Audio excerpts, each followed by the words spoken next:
बिस्मिल्लाहिर्रहमानिर्रहीम। अस्सलाम वालेकुम, वेलकम टू चैनल। दोस्तों, आपने फाइलर होने के फ़ायदे तो सुने होंगे, लेकिन क्या आपको मालूम है कि अगर आप फाइलर हो जाते हैं तो आपको मुख्तलिफ़ नुकसानात का सामना भी करना पड़ सकता है। जी हाँ, जैसा कि आप थंबनेल देख चुके हैं, मैं आपको बताऊंगा कि फ़ाइलर होने के नुकसानात कौन कौन से हैं।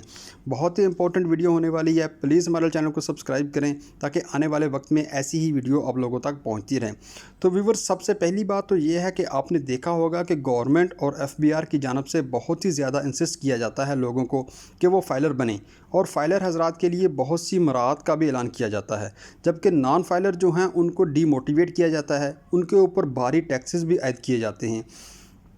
लेकिन दोस्तों, फाइलर अगर आप हो जाते हैं तो फिर कौन कौन से मसाइल आपके सामने आ सकते हैं, ये आपको बताने जा रहा हूं। तो सबसे पहली बात यह है कि फ़ाइलर वैसे तो डॉक्यूमेंटेड होता है, उसका जो टैक्स रिटर्न है उसमें कोई अगर कमी पेशी हो जाए तो एफबीआर की जानिब से उसको नोटिस मिलते हैं, और फाइलर होते हुए भी आप कटहरे में खड़े हो जाते हैं। जबकि नॉन फाइलर क्योंकि रिकॉर्ड पर ही नहीं होता, इसलिए एफबीआर इसका कुछ भी बिगाड़ नहीं पाता। नॉन फाइलर को सिर्फ़ और सिर्फ नोटिस मिल जाते हैं कि आपकी जो आमदनी है वो टैक्सेबल है, आप एफबीआर में रजिस्टर्ड हों, लेकिन अमली तौर पर एफबीआर वाले कोई कानूनी कार्रवाई नहीं कर पाते। जबकि फाइलर जो है वो एफबीआर के रडार पर आ चुका होता है, इसलिए उसकी ज़िम्मेदारी होती है कि वो टैक्स रिटर्न अपने हर साल जमा कराए, और कहीं पर भी अगर कोई ट्रांजैक्शन में कंट्राडिक्शन मिल जाए तो एफबीआर वाले जीना मुहाल कर देते हैं। दूसरा जो नुकसान वो ये है कि अगर आप फाइलर हैं तो आपको 6 साल तक का रिकॉर्ड मेंटेन करना पड़ता है। आपने पिछले 6 सालों में कोई बाइंग की है, कोई सेलिंग की है, कोई बैंकिंग ट्रांजैक्शन की है, या कोई भी फाइनेंशियल डीलिंग की है, तो आपको उसका रिकॉर्ड अपने पास संभाल के रखना होता है, वो एफबीआर को देना होता है। अदरवाइज़ एफबीआर की जानिब से आपको नोटिस मिल जाते हैं, और यहाँ तक बात पहुँच जाती है कि आपको पेनल्टी तक भरना पड़ जाती है। तो एक ह्यूज रिकॉर्ड 6 साल तक का आपको अपने पास मेंटेन रखना पड़ता है अपनी तमाम ट्रांजैक्शन का। तो ये भी काफ़ी मुश्किल काम होता है, क्योंकि अक्सर ऐसा होता है कि बहुत सी चीज़ें, कोई रिसिप्ट, कोई स्टेटमेंट जो है वो आपसे गुम हो जाता है, तो आपको बड़े परेशानी होती है, और आप एफबीआर को कायल नहीं कर पाते तो आपके ख़िलाफ़ एक्शन होता है। तीसरा जो नुकसान होता है वो है प्रॉपर्टी गेन टैक्स के हवाले से, यानी जब आप प्रॉपर्टी बाय करते हैं तो भी आपको टैक्स रिटर्न में डिक्लेरेशन देनी होती है, और अगर आप सेल करते हैं तो तब भी आपको डिक्लेयर करना पड़ता है। प्रॉफिट पर भी आपको, जब आप प्रॉफिट में कोई चीज़ सेल करते हैं तो भी आपको गेन टैक्स में देना पड़ता है। लेकिन अगर आप नॉन फाइलर हैं तो आपको 3C6 का एडवांस टैक्स, जो कि सिर्फ विद होल्डिंग टैक्स होता है, जो कि 6% तक का होता है, वो आपको देना पड़ता है। इसके अलावा कोई भी आपसे कुछ भी नहीं पूछता। और इसके अलावा एक और जो नुकसान है वो है कैश ट्रांजैक्शन का। कैश ट्रांजैक्शन को आप जस्टिफाई नहीं कर पाते, क्योंकि इसमें बैंकिंग चैनल यूज़ नहीं होता, आप मनी ट्रेल नहीं दे पाते, और एफबीआर वाले कैश ट्रांजैक्शन को बिल्कुल ऑन ही नहीं करते।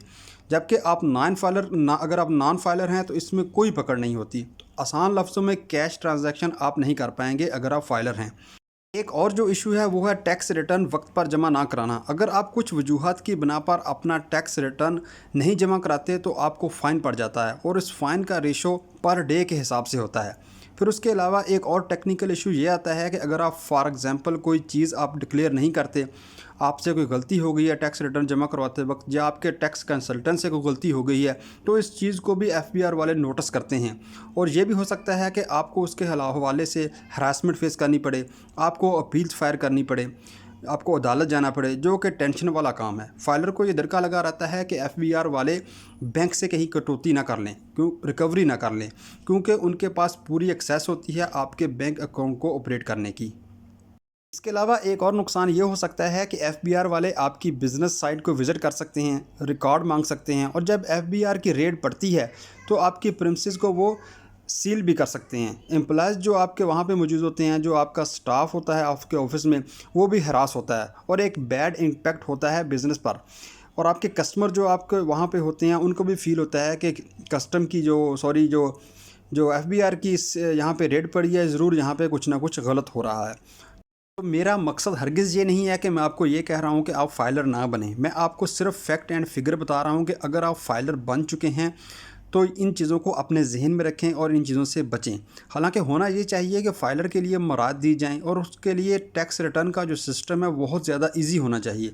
मैं उम्मीद करता हूं कि गवर्नमेंट को भी ये चाहिए कि फ़ाइलर के लिए नई मराद का ऐलान किया जाए, और उनके लिए सिस्टम को आसान बनाया जाए, उनको हरास ना किया जाए, और नॉन फाइलर को भी टैक्स नेट में लाया जाए,